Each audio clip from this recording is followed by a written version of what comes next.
Bonjour, bienvenue pour ce nouveau numéro de votre émission Pour l'emploi. Pendant 13 minutes, nous allons parler du métier de carrossier avec notre série Un métier, une formation.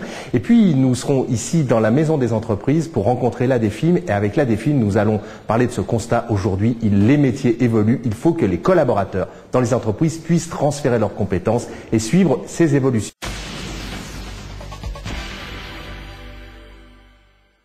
Notre série Un métier, une formation qui continue. On en aura d'autres, bien sûr, dans l'été à vous présenter. Nous sommes maintenant dans la salle de réunion de la maison de l'entreprise ici à Annecy avec Gilles Rode. Gilles Rode qui s'occupe de l'ADEFIM 74.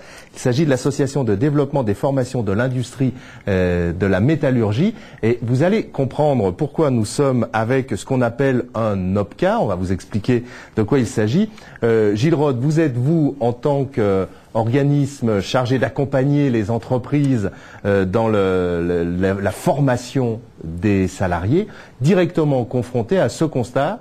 Vous allez pouvoir me dire si c'est bien vrai. De plus en plus, il faut s'adapter, il faut évoluer si l'on veut, pour les entreprises, garder ses collaborateurs et pour les salariés, si l'on veut être maintenu dans l'emploi. Tout à fait.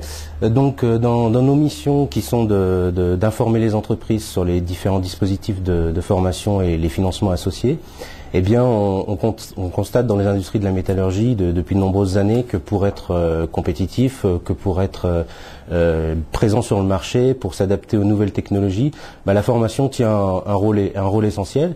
Et il est vrai que le développement des compétences des salariés est clairement aujourd'hui au cœur du débat sur la réforme de la formation professionnelle. Si on veut être très simple, très pragmatique, effectivement, il faut que quelqu'un aujourd'hui qui a un métier se pose la question, est-ce que demain, mon métier sera toujours le même? Alors effectivement, il y a des mutations industrielles, il y a des métiers qui peuvent être amenés à évoluer ou voire à disparaître, malheureusement, hein, c'est le cas, il ne faut pas l'occulter. Et dans ce cadre-là, si vous voulez, il y a des moyens il y a des dispositifs pour, dont l'objet est de maintenir l'employabilité des salariés et ça peut être un moyen d'anticiper ces changements de métier. Des dispositifs de formation, hein, je parle de dispositifs. Et oui, puisque là, on va rentrer dans le détail. C'est bien votre rôle en tant qu'ADEFIM. Vous êtes un OPCA. Rappelez-nous ce qu'est un OPCA. Alors un OPCA, c'est un organisme paritaire collecteur agréé. C'est un. Oui, ça veut dire qu'en fait, mais vous collectez voilà. Ce qu'on appelait avant le 1% formation. Voilà, donc collecter c'est bien. Donc effectivement, on collecte les contributions formation des entreprises de la métallurgie, mais on redistribue beaucoup aussi. Donc on finance en contrepartie leur stage de formation pour les salariés des entreprises, pour développer leurs compétences et puis donc se maintenir à niveau. Donc là, on s'adresse aussi bien aux chefs d'entreprise, avec une émission comme on est en train de faire, en disant effectivement, il faut transférer les compétences des collaborateurs, mais également au grand public, à toutes les personnes qui sont aujourd'hui dans l'emploi, pour que si on leur propose de faire évoluer leurs compétences, qu'est-ce qu'il faut vraiment accepter, hein. Alors, c'est le conseil qu'on peut donner. Oui, c'est le conseil qu'on peut donner, bien entendu. Il y avait jusqu'à maintenant quand même une version unilatérale des actions de formation, du plan de formation, c'est-à-dire c'est l'employeur qui décide, voilà, tu iras en formation, je te donne une mission, tu iras en formation sur tel sujet, tel lieu, etc. Avec les nouveaux dispositifs dont on va certainement parler, parlons-en. Les salariés des entreprises ont un moyen supplémentaire pour être un peu plus acteurs de leur évolution professionnelle et du développement de leurs compétences. Ça veut dire que maintenant, il y a concertation entre l'employeur et le salarié, puisqu'il y a des dispositifs. Alors, c'est des sigles un peu barbares. On va juste en une phrase, je vais vous demander de nous expliquer. Il y a le fameux CIF, congé individuel de formation, et puis le nouveau DIF, le droit individuel de formation.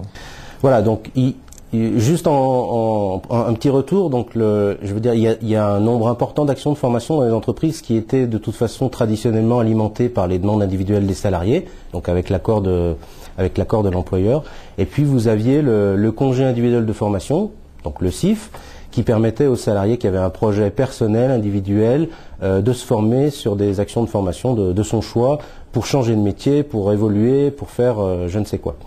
Dorénavant, il y a une nouvelle catégorie, le DIF, le droit individuel à la formation, qui est un intermédiaire, si vous voulez, et qui permet aux salariés de solliciter son employeur pour décider avec lui parce qu'on parle bien de codécision, c'est important, pour décider avec lui des actions de formation qu'il conviendrait de mettre en place, bien sûr dans le contexte de l'entreprise et de son poste de travail, bien entendu. Alors là, l'interlocuteur, c'est en ce qui concerne la métallurgie, puisqu'il y a des accords de branche. Voilà. Donc là, si on parle à la métallurgie, on parlera des autres branches, on aura l'occasion d'y revenir au fil des émissions. Mais en tout cas, en ce qui concerne la métallurgie, il y a un accord de branche qui fait que, quoi qu'il en soit, l'interlocuteur, c'est l'employeur. Tout à fait. Qui va ensuite vous faire intervenir.